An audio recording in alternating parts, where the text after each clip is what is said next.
see the comments. Hello everyone. I'm Nandita and I've got Gilmerio. Today we're going to have a very interesting conversation. Both of us are type 1 diabetics. I Sorry, my husband is just there in the background, just trying to fix some tech issues here. So I've been a diabetic for 25 years, and I've been doing low carb for the past five years. And so here today's topic is, as you all know, it's all about how do you bolus for all the proteins and fats and the food that we take. And I take multiple injections. So I'm on MDIs and Gilmerio is on insulin. So over to Gilmerio. Hi. Thanks, Nandita. So yeah, I think we just wait for a few minutes before everyone can come in. But same way, I'm Gilmerio. I've been diabetic for the last 27 years now, and I have moved to insulin pump therapy for the last at least 10 years. I'm thinking now. I've actually lost count, to be honest. I'm really bad with dates unless I actually write them down. Though, in terms of a low carb kind of diet, for a protein and low carb kind of diet, what I've actually started doing is only for the past 2 or 3 years. Uh, but in terms of how it's been managing and helping with my sugar has been phenomenal. It directly brings down my total daily doses that we have, and I'm super impressed and excited about today, especially knowing that how Nandita is going to be discussing using syringes and multi-daily injections to actually let us know how to better manage your boluses and your things for the kind of diet that we're going to be trying. So glad to be here, and your turn, Nandita. Go right ahead.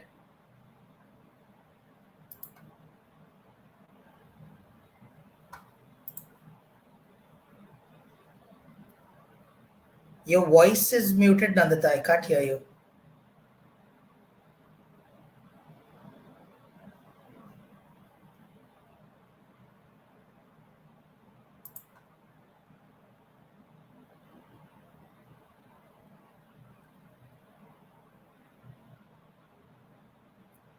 No audio yet.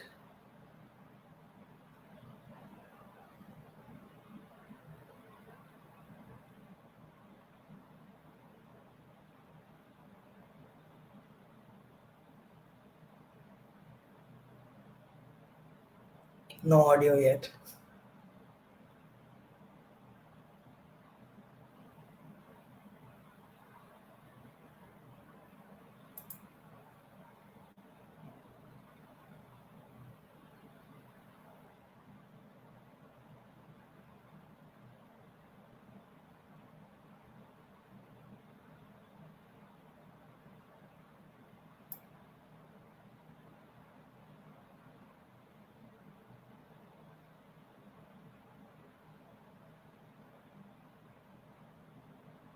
Okay, so I'll just continue while Nandita does. I think she's having some technical difficulties.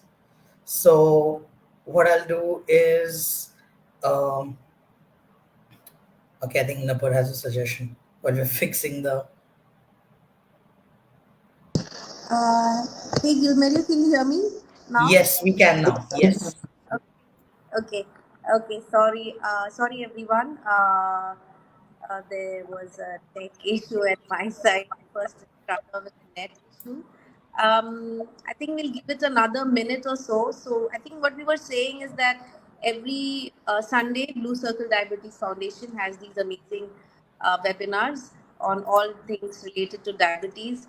So if you're new to this webinar, do hang in.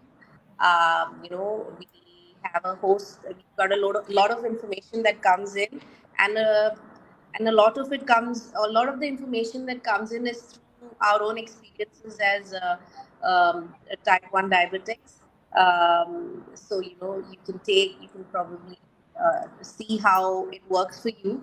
And the conversation for today, just to sort of reiterate, is all about bolusing for proteins and fat. how do you sort of deal with it on a daily basis. I've in fact taken the I've taken a few food items. Actually, they're just lying in another in my dining room. I'll bring them to actually show you all like what I eat, and what I eat on a daily basis, or what I kind of stock up in my fridge as well. So just to show to all of y'all listening and watching the webinar uh, on how is it that we do manage what we're talking about. Because I live.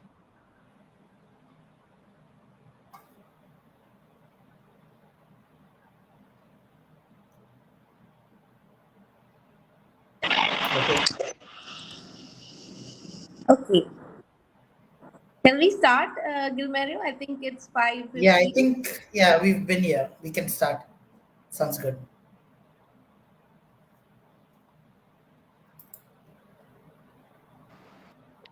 Your So yeah, sorry about that. So the way we're going to do this workshop today is that we're going to ask each other a set of questions. So I'm going to go first, Gilberio. So my first question is, counting carbs is important. We've all been told about that. But how do you count proteins and fats, and what's the impact it has on blood sugars? Okay, so we'll start from there. Like counting carbs is one of the most important thing that we as diabetics always keep in our mind. Something that it has taken me a tremendous time to try and understand. And until I was introduced to Blue Circle, I didn't really have much of an idea on how to go about doing this. We've all heard about keto diets and low carb diets and things like that. But when it comes down to these macro numbers, it becomes really difficult. So, in terms for me, with the way I always look at counting carbs and how that goes about, is apart from carbs, we also need to count the proteins, the fats, other things, the nutrients that go into your food, right? And based on this, the impact, the things that they have along with your blood sugar is what is mostly more important for me. Now, I measure everything down to the T based on a scale. Like if I'm consuming 100 grams of bread, for example, or if I'm consuming 100 grams of a dal, or 100 grams of meat like chicken, or 100 grams of a particular vegetable that I like. So I have this whole chart that I will share later as we continue, where everything that I consume I measure it. And for me personally, to help better manage and counting is weighing and measuring every single thing that I'm going to be putting into my body, like certain recipes, certain things that I have also, which I'll be happy to share later on, are things that I use to manage my food. So that's basically how it works for me. So for you, Nandita, what about things like, how proteins and carbs and how they rise and how they change your sugar? How do you actually work on that between fats, proteins, carbs? How does that work for you? Okay, so a lot of it is just trial and error. So I also did something very similar. So I bought this weighing scale from Amazon, which I always keep on my dining table. Because we assume that okay, maybe we're eating 100 grams of chicken, but it's probably 300 Yeah. grams. So it's Assumptions are the worst, the worst. yeah, so what I do is I always weigh the food before I eat.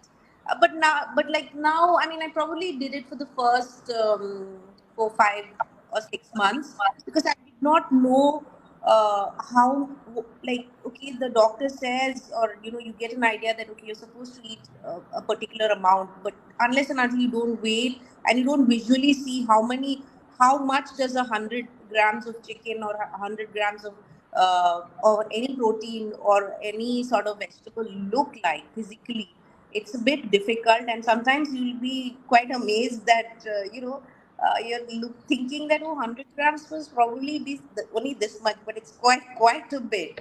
So True. what I one of the first mistakes I did when I low carb started moving into low carb, which is cutting down the amount of carbohydrates I was eating and sort of concentrating on more of proteins, was that somehow in my mind I felt like, oh, proteins are not going to cause a blood sugar rise. But lo and behold, even after I wouldn't in fact take a bolus, because I was like, oh, I was eating rice and chicken and sabzi. Now I'll just cut out the rice, just the chicken and sabzi. They seem harmless, but no, that's not the thing.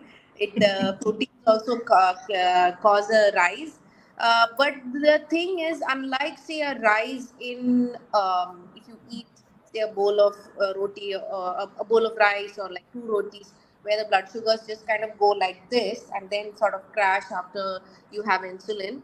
The rise of proteins is a little more gradual. It's like more of a curve, and it's not as sharp as what would happen in the case of probably eating a more carb rich food, which is why I mean this whole thing of low carb has worked for me, because I was having too many fluctuations. Like my blood sugars would go from 62 to 300, and then back down to 40, where I would have a hypo, and then go back up to 300, 350.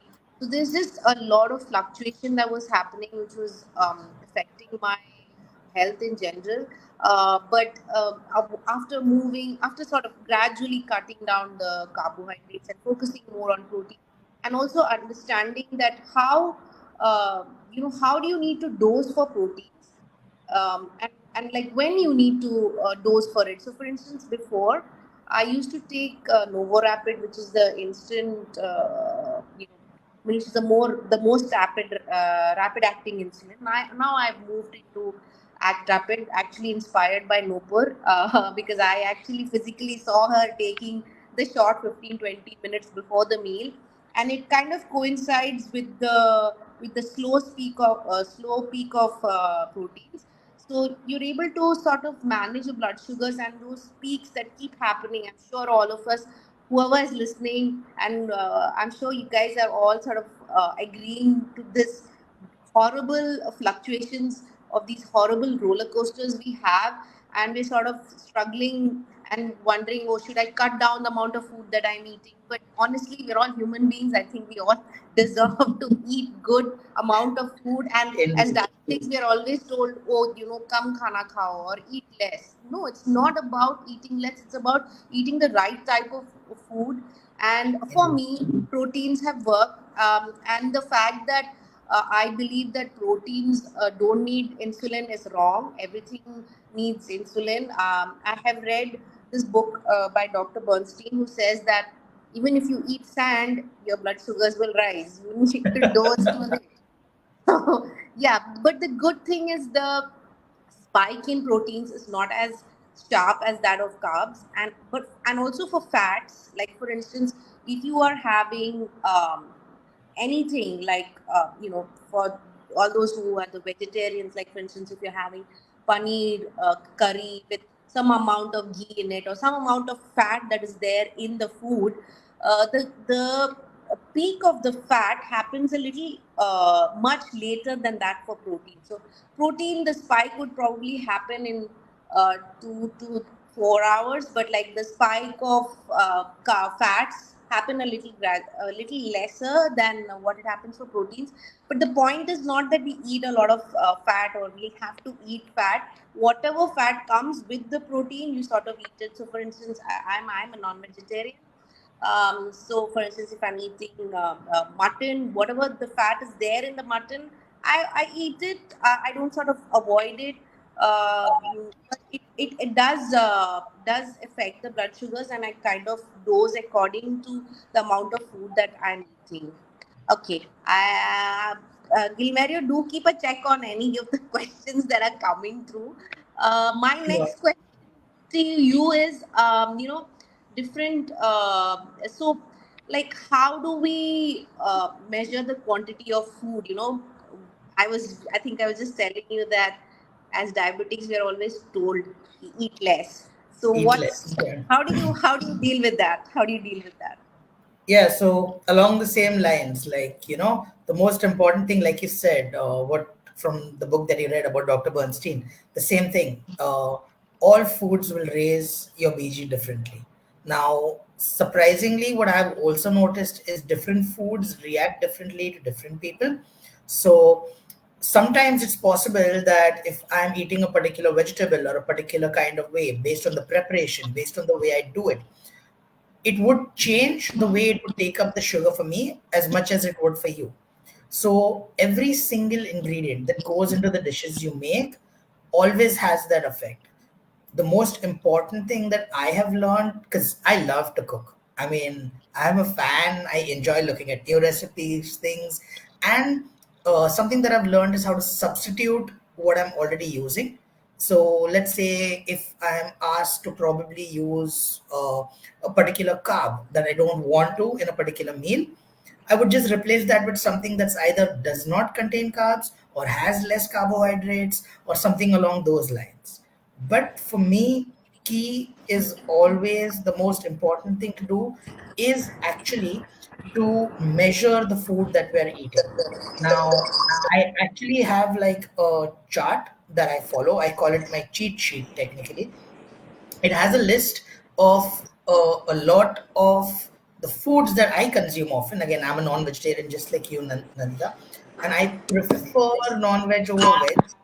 But a balanced diet is always a healthy diet, and something that I've learned, which is a great helper for me. It's like my motto whenever I'm cooking is always aim small, miss small.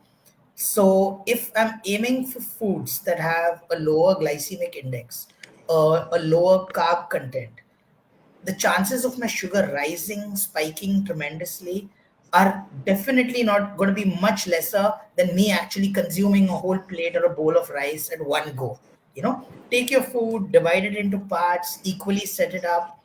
It always makes a difference, and measure and balance everything. Same way, like you said, get a weighing scale. I have one in my kitchen. I go to like the micro level of managing the ingredients and throwing in, just so that I know that okay, I'm going to use 100 grams of black pepper powder, so I'm going to use only 100 grams because I know that this dish is going to make sure my sugar is going to go to this level. Like that's how I do it. I Wow. have a chart that I was going to share, but for some reason the comments box isn't popping up. I'll just share it on this chat, Nupur, and maybe you can post it forward if that helps. Not sure. Okay. But Uh, yeah, so that's my cheat sheet. That's what I also use. Uh, but I'm on Nova Rapid though. I've always been with my pump, and I think few others from uh, the Blue Circle Diabetes Foundation also uses a mix of different insulin sometimes to better control and manage their insulin. You brought up Act Rapid. Now, Act Rapid vials are really difficult to find in terms of for the insulin pump. I had tried using it, but because of the acting periods, it was a bit different for me. So maybe Nandita, you can share some more insight on how you're using, the action profile of Act Rapid, how these things go, how it actually correlates to the food that we're eating. okay. I'm gonna just read a few questions. Ravinder says, "I agree with measuring of food containing carbs or proteins, but the question is how much this measuring technique has penetrated among diabetics. I doubt that the percentage is appreciable." Okay, so yeah, I think Ravinder, I agree with you. We are never sort of told to measure our food. Actually, I remember the diet charts. I'm sure all of you all would have been given a diet chart where you're given. I mean, I feel it to be very restrictive. Like every day you're supposed to eat the same food: two rotis, one bowl of curd, one whatever. And I mean, we're all human after all. It's not possible to eat the diet food that is given. I think a lot of the times we're not empowered with the right kind of information. We're given a lot of information that okay, this is what you need to do with your insulin. You do this with your food, but just like how much of it, and a lot of it sort of comes literally by being on a Blue Circle platform and understanding okay, what are other diabetics doing. For instance, keep your weighing scale on the dining table and measure the food. And Yoland asks, do you weigh food before or after cooking? So, what do you have to say, Gilmerio? Do you weigh the food before or after Always, cooking? always before. It's always before Before. for me. Always before. Okay. Okay. I actually wait after I cook because I don't really cook here at home. I've got a cook who makes food. But in the beginning, when I was actually making my own food, I would actually take an amount of food because I don't just cook for myself. I cook for my husband and my son. But the amount of food I eat, I generally have. Like I measure the cooked food that I eat. um, that's kind of what I follow. Also, sort of just following up with your question about how you use Act Rapid. So initially, I'm sure a lot of people who've been diagnosed in the late 1990s, 1988, 1998 onwards, a lot of us would have been using Act Rapid, and we were told by the doctors, you take the injection, wait for 15 minutes, then eat your food. So, and then, I think we had advances, and then all of us sort of moved into Nova Rapid because Nova Rapid is quick, it acts fast, and it works great. But what happens with Nova Rapid, at least for me, what was happening when I moved into low carb was that I was going into a lot of hypoglycemias. Like I would just constantly be in a state of low sugars of like 60s and 50s, and which was not good. And I was actually doubting, oh my God, am I doing the right thing of like sort of giving up rice and sort of cutting down the amount of rice? And I'm a rice eater. Yeah, I come from Kerala. For me, my day starts with all forms and versions of rice. So it was a big thing for me to cut it out and sort of replace it with proteins, and then not find the results, which is, I mean, you're doing these things to finally achieve good blood sugars, but when I was having all these low sugars, I was like, where am I going wrong? And then sort of I figured out from Dr. Bernstein, as well as talking to Nupur. Actually, it was actually Nupur whom I actually saw her. She came home once, so I saw her use this Act Trap, and I was like, okay, why am I not trying that? So the reason why Act Rapid works for me is because I'm able to time the blood sugar rise, like we had just discussed a couple of minutes ago. That Act Rapid, sorry, protein rise and the fat rise is a little. It's not like a spike like this. It's a little more gradual. And Act Rapid sort of supports that gradual rise in blood sugars because it is a little more gentler. It doesn't kind of become potent like low rapid and just kind of crash you down to a hypo. So for instance, if I am taking like my dinner is probably going to be, it's actually going to be this. I don't know if you guys can all see. Sorry for showing brands on online, guys. Nupur. But like I actually use this called shirataki noodles, and the carb count of it is quite. It's actually quite. It's just about 4 grams for 100 grams, and it really works well for me. So what I do is I just add all kinds of vegetables. Like you can see here, you can just add some capsicum and spring onions and mushrooms. For all the vegetarians out there, you can just add paneer and you can make an amazing noodle. Like all of us, I used to avoid Chinese because Chinese has a lot of corn flour in it, so you can actually make really good Chinese at home just by using this. You can add eggs, and of course, for all the non-vegetarians out there, you know, seafood and prawns and fish and chicken, and like the options are endless. So if I'm having this, I probably would measure about. I don't measure it now, honestly, but if I would eat this as dinner, I would probably have a bowl of this whole thing, which would probably be about 200 to 250 grams of the whole meal, and then probably some salad just to sort of give it a balance. I would take about, depending on what my blood sugars are, I would take about anywhere between 4 to 6 units of Act Rapid, and I inject it 15 minutes before. And of course, I've got my phone.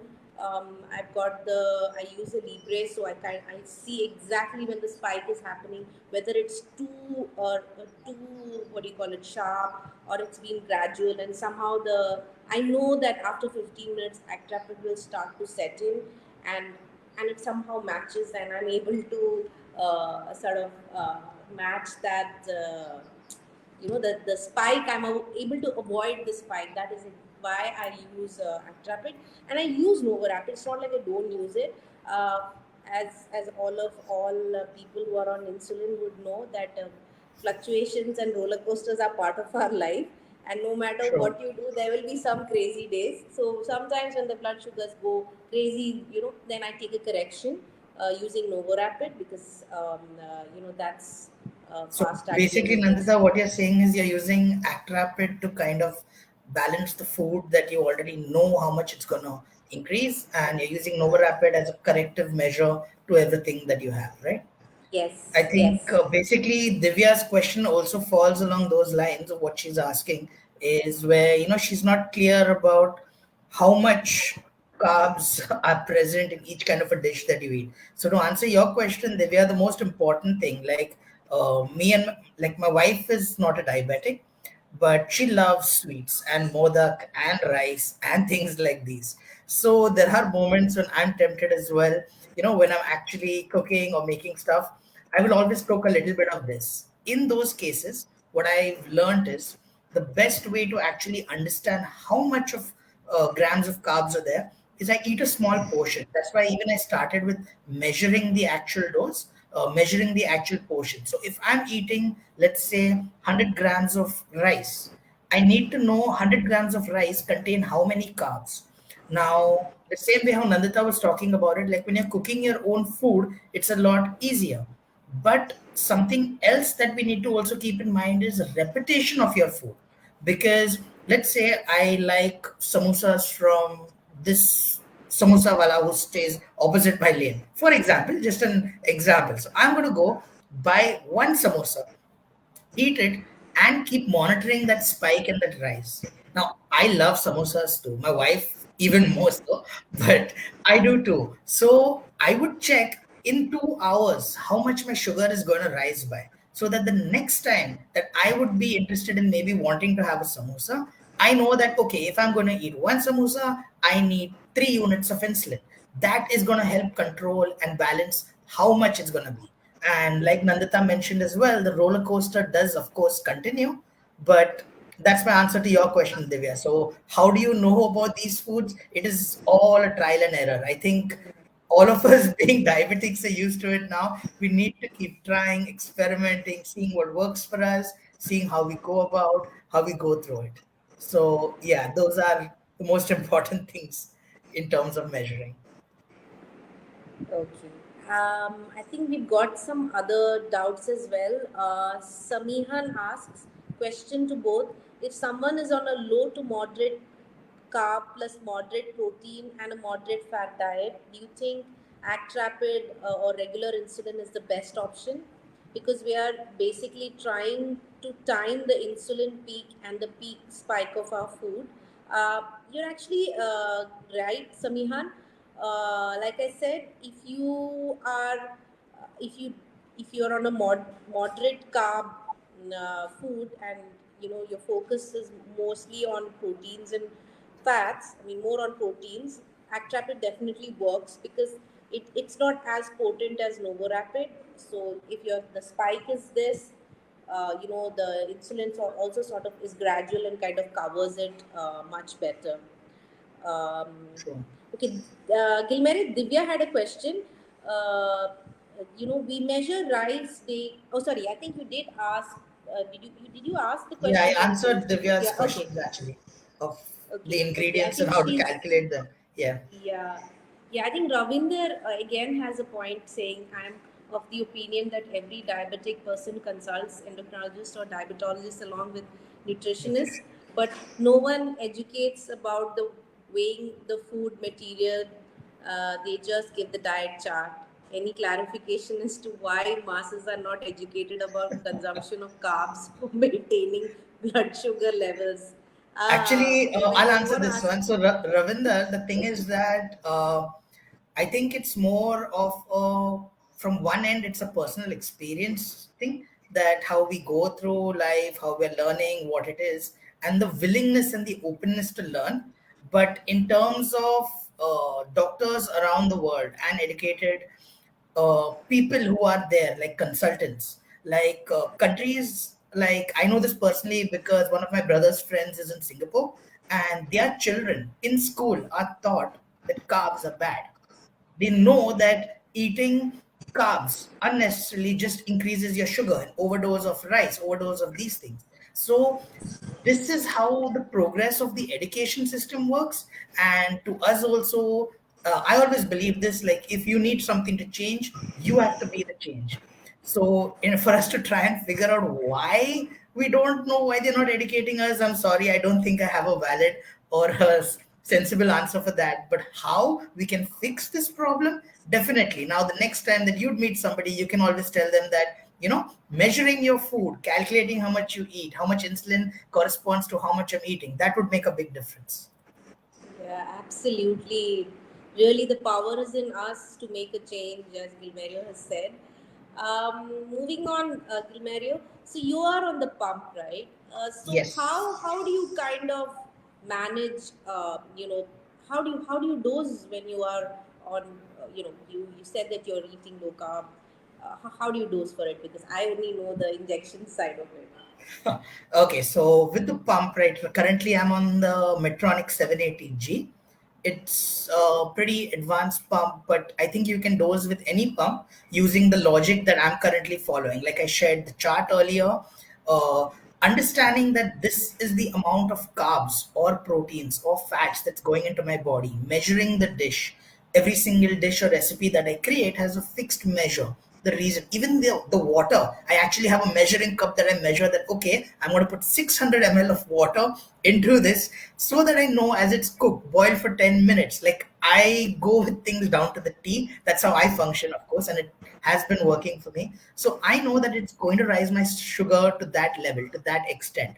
So based on that, I have a chart that I keep. Excel is like my best friend. I have everything on Excel. I just use my formulas, calculations. I have a sheet even for my daily expenses that I use for my insulin, for my pump accessories, for things like that. Like you ask me right now, how much would a monthly how much would a monthly expenses for me for insulin or being a diabetic cost me? I have a fixed figure in my head. These are my requirements. These are what I need. This is the amount exactly down to the T. But I understand it's a bit different for different people. So how it works in terms of a pump, if you don't have something that auto calculates or auto monitors your sugar, like CGM associated pumps or a closed loop pump, like the 780G that I'm using, then you have something called a square wave bolus or a dual wave bolus. Now, what these features do in the pump is a dual wave actually gives you insulin twice. So before you eat, you take that small part of it. You can choose the percentage of the dose that you want to give.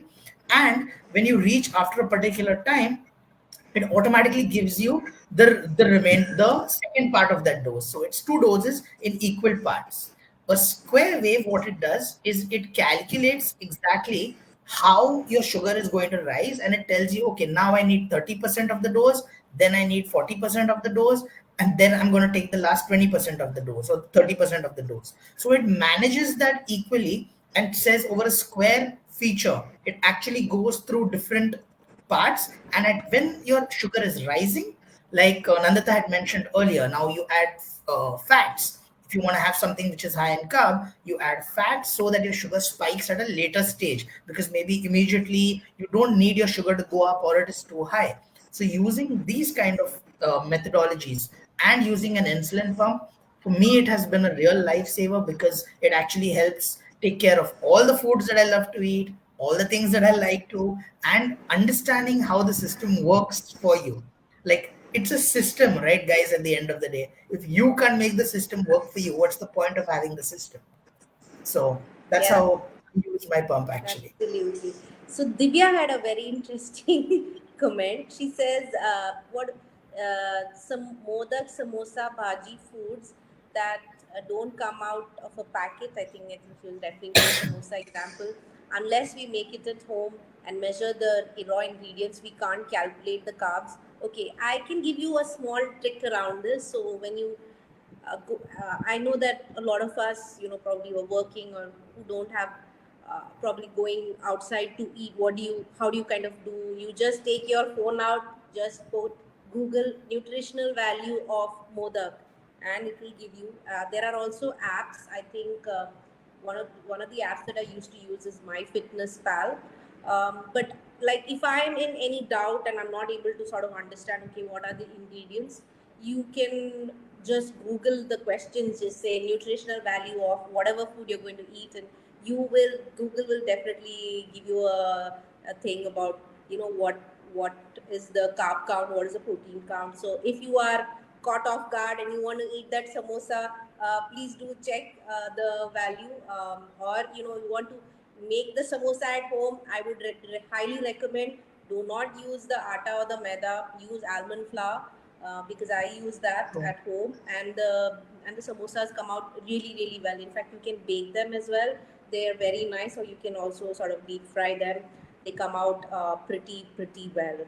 Um, Okay, I think we had one more question, Gilmerio. Samihan asks, please share the insulin ratio: 100 grams of carbs versus 100 grams of proteins versus 100 grams of fats. Will you have the same number of units? Okay, so I yeah. think we'll come to that point later once we just go through because it's Oh yeah, there yeah, in yeah, the yeah. We've got daily something dose. I've coming up added for that you. in. Yeah, Yeah, yeah. We hold on, Samihan. We've got that point coming up very very soon for you. I think we'll just sort of move on with our discussion. sure. Yeah, Gilmerio. Yoli is worried. She thinks that she's like need a PhD. No, Yoli, you don't actually. You can always reach out to our groups. Nupur has us all added there. You can just drop your question. There'll always be someone to help you out, to give you an answer, and maybe not immediately, but somebody will always definitely reach out to you. So there's a lot of support and help when you're needed. Don't feel that you are doomed. We're all here to help.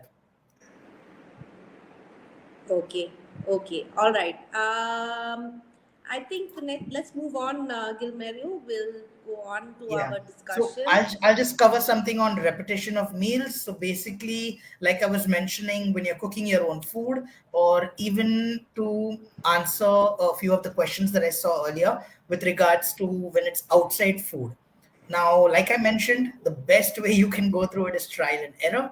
You just go there, you'll eat one portion of whatever it is. Your portion control is something that has really helped me a great deal because using that, I was able to see. Now, I know you have a craving sometimes and you can't understand, but you eat one and you know in the future that I can eat maybe three now and I know how much of a dose I need to take for it.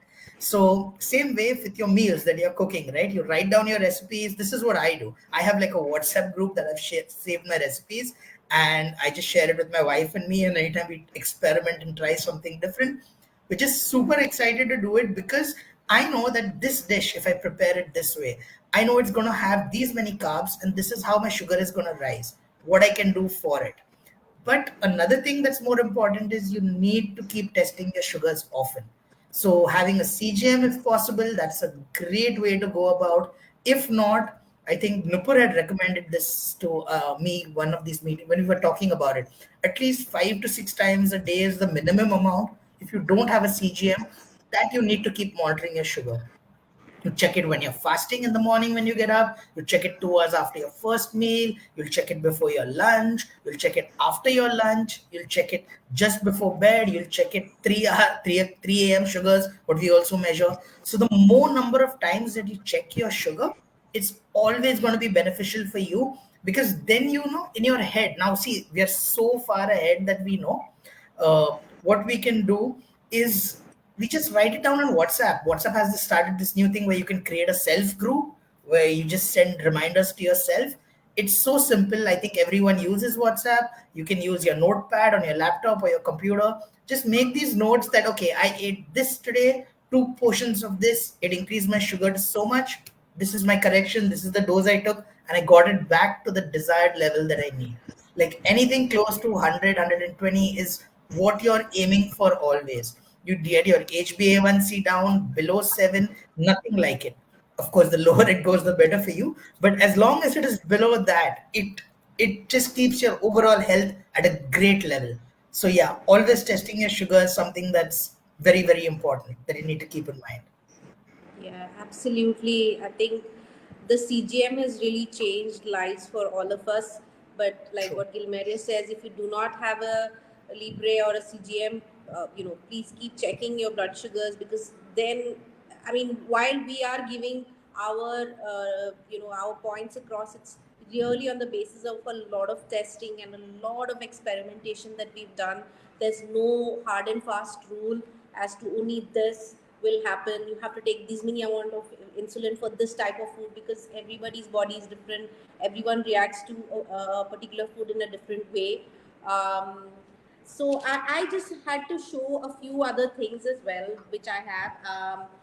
This one I think I already showed. This is available on Amazon, shirataki noodles. They taste really good. You just have to drain the water. It comes like this. I don't know if you can see it. There's like a liquid in it. You just need to drain the liquid, and it's like, and then you can toss your vegetables and whatever you need. One of the biggest problems I have is by around 4:30 p.m. I'm very hungry. I don't have anything to eat, and my son has is not a diabetic, nor is my husband. So we've got a lot of. I have a lot of things which I'm tempted towards, like murko and all of that.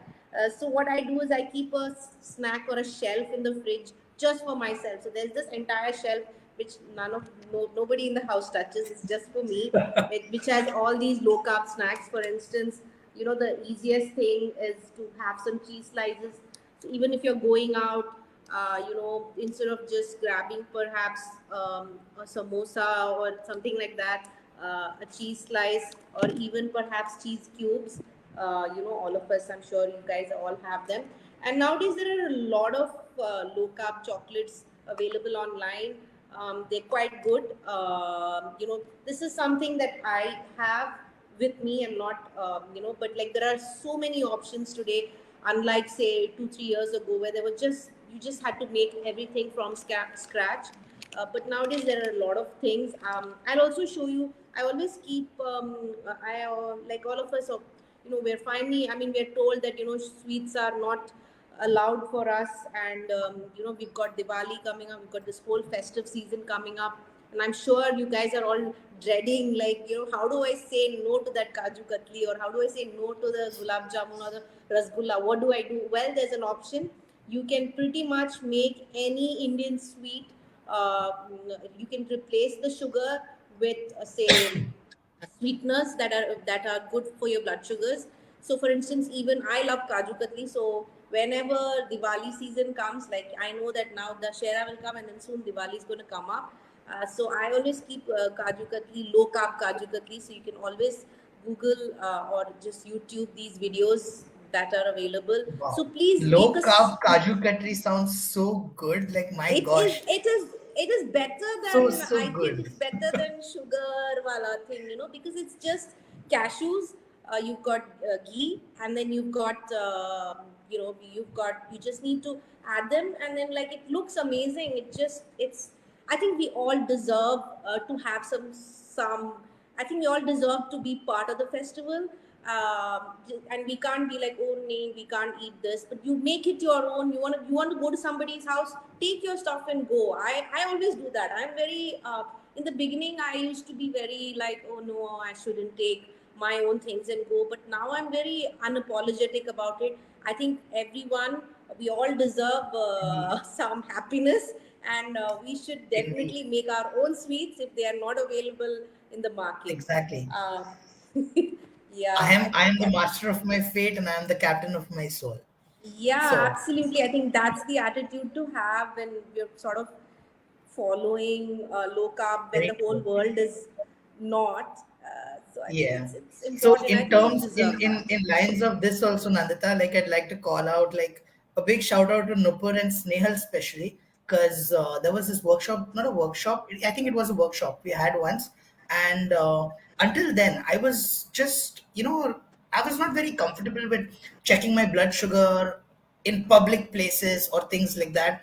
Very shy, very confused. bit not really shy, but an explanation is owed to the people. In all reality, it is not. You are responsible for your own blood sugar, you are responsible for your own actions. If your blood sugar goes up, those millions of people staring at you with all their questions are not going to come and help you out. You know that you're going to eat this. They are so comfortable and free with checking their blood sugar, checking what they need to do, eating what they're checking. I was so impressed by that. Right now, I carry a pump. I carry my CGM, like not my CGM, but basically a finger prick test everywhere. My glucometer. I have one in my car, one in my bike, everywhere. I even have one in my laptop bag. It doesn't matter which place or where I am.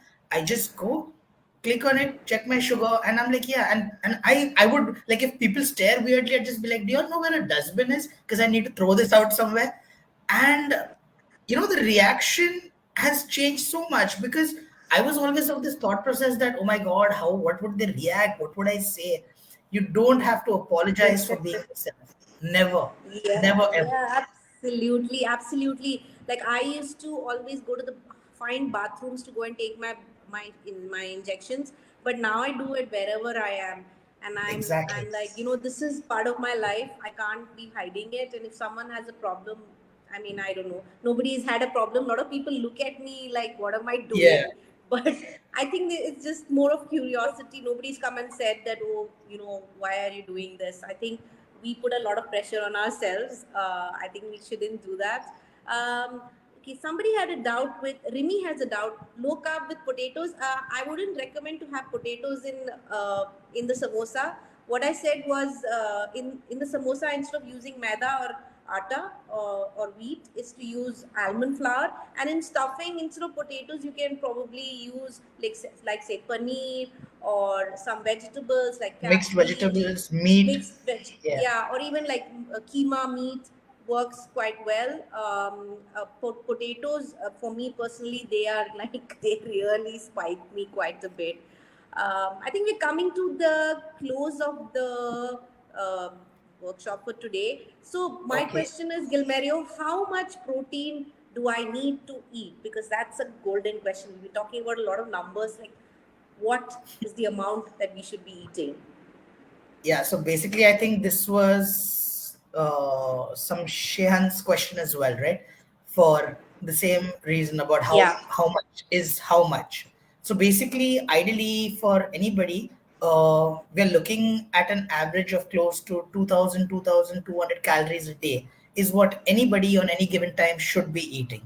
Now, how this works is this, like I mentioned earlier when we started the workshop, it needs to be divided between your carbs, your proteins, your fats, and equivalence between everything that falls and everything gets into place. Now, here what happens is, as an adult, now if you're children, there's a different rating because proteins are used for your wear and tear in your body, for building your body, and they are let out also easily through your body, through your urine, through your kidneys, they get filtered out. So, for an adult, ideally anywhere between 1 to 1.2 grams of protein per kilo of your body weight. Now, so let's say if currently my weight is close to maybe 70 to 80 kilos, that is how much protein I can actually have in terms of grams. So you just remove your kgs, add it by grams, and that's how much your body needs to actually have the right amount of proteins. But as we are diabetics also, and there are a lot of places that, like the World Health Organization, has also recommended for diabetics what an ideal range is. Looking at more than 80 grams is too much for a male, and looking 80 to 100 grams and up to 70 to 80 grams is what a female would need in her body in terms of carbs. So what I do, I go about is for proteins, like I mentioned, 80 grams of protein is good in a day, but you can always have more because it's easier to get it out, higher water content. But in terms of carbs, what I do is, like you were mentioning, potato. Now, I'll be honest, I do eat potato. I should not be. I do because samosas are one of my favorite, to be honest. But I would always measure how much of that is actually in terms of proteins. I mean, in carbs. So I know that per serving, okay, even if I'll have maybe two slices of brown bread. I know that per slice is going to contain 10 grams of carbs. So it's Google, guys. It's not like I created this chart to actually do it. I have, of course, that's my cheat sheet, but it's all Google. You just Google the nutritional value, like Nandita mentioned as well. Put it all together. You can just Google it. It will tell you how many grams, and no more than 15 to 20 grams per serving is what I would recommend of carbs in a day for males, and 4 to 5 servings for females. That's more than enough per serving. So that's where we are in terms of how many carbs we should be going, how much of protein or carbs we should be going through. The fats, like Nanda mentioned, is like an accompaniment to your food that you're actually eating. Of course, too much of fat will lead to uh, cholesterol and things like that. But you need to go through and figure out how you use it, as like you use things to help yourself, right? The system is supposed to help you, like I mentioned. So Yeah, I just wanted to share one more thing. Sorry, this camera is. So this is my low carb jelly that I always make. Sorry, this is actually wow. Jello. Yeah, this my go-to sweet. So I always, so you can Google. Sorry, you can find Jello, Jello. They're packets of low carb. I mean zero sugar. um jelly. And what I do is generally I have it on my on my by itself, or if I'm feeling very, I want to really make it look nice, like for instance if some guests and all are coming, I top it up with some cream or add some like now strawberries are going to come into season soon, so I add that. So all you need to do is you get these packets of jello, and you just need to add hot water and set it in a dish, and it forms like jelly. So like even for kids, if the kids are, you can put them in fancy shapes, like in cute shapes of dinosaurs and all that. I, in fact, make that for my son. So they look quite good, and it's quite tasty as well. So always keep these snacks with yourself, so that you're not tempted to go and eat that samosa or that biscuit that's lying in your house because it's just there and you're hungry. And another thing is, guys, I think before we close, one of the symptoms of if you are feeling hungry is that you're probably not eating enough amount of proteins.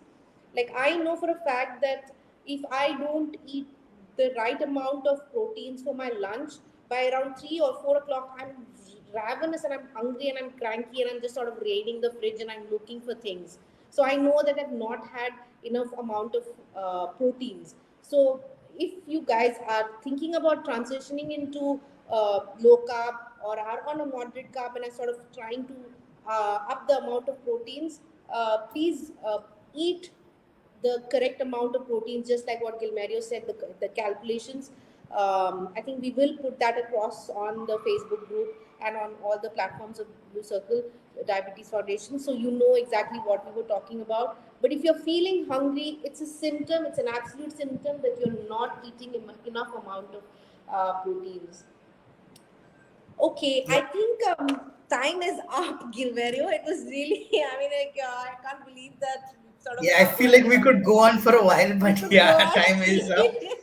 Yeah, I think somebody posted a comment saying that there should be a workshop on, how much of proteins and carbs and on the nutritional value of food. I think Nupur and the Blue Circle team will definitely keep a note of that. Yeah. Probably show And you peanuts, guys. though, that's Nupur's go-to food. When you're Oh hungry at 4 p.m., yeah, yeah, I yeah. have like a whole bag of peanuts. Whenever I'm hungry, I just grab some and just dump them into my mouth. Whenever I'm cranky, Nandita, maybe it could help you as well. But just few Yeah, yeah, peanuts. yeah. Yeah, That's the best.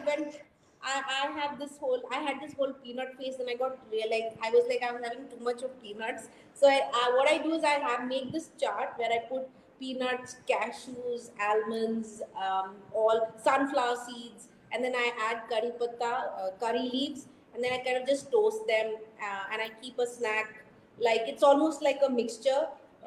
So it's there always. It's actually on my office table where I sit and work. Just my go-to snack. So I think all of us, whoever is following, do keep these snacks. Keep a shelf only for yourself. Do not allow other people to. That's your shelf. That's your stuff. Maybe people come and take, your family members probably come and take things from there. But I think just like how there are biscuits and Maggies and all of that, I think we also deserve to keep one shelf for us. a dedicated shelf. So when this crankiness happens, you know where to go.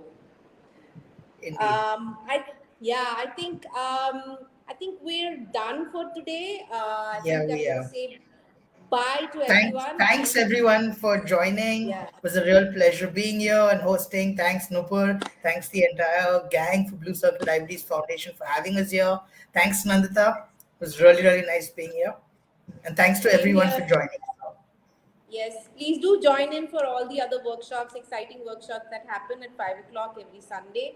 So, over and out, and do post us if you have any other further doubts. We can definitely get back to you on Facebook, Insta, and other platforms where Blue Circle Diabetes is available. Okay, thank you everyone. Bye bye. See Thanks. you. Bye bye.